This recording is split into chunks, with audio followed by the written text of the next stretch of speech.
waxaan ii hayaa sheeko yar oo ku saabsan niman iyo xaasaskooda.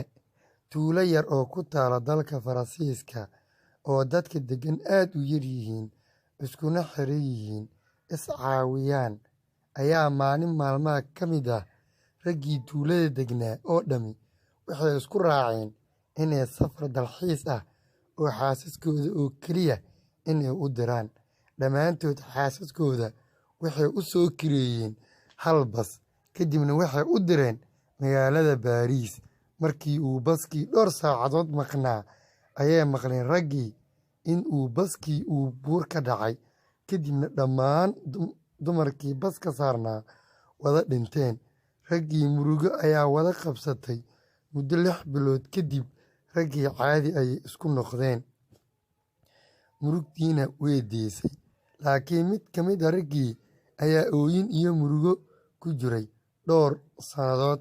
markii dambe raggii xaasaska ka dhinteen ayaa u yimid, war iska aamus, annaga miyaa naga jecel badneed? annaga xaasaskeenna aad baan u jecleen. markaas ayuu ninkii ku yidhi, waxaan ku murugoonayaa oo aan la oonayaa oo ciil iga hayaa. maalintaas xaaskayga baska ayaa ka tagay. no.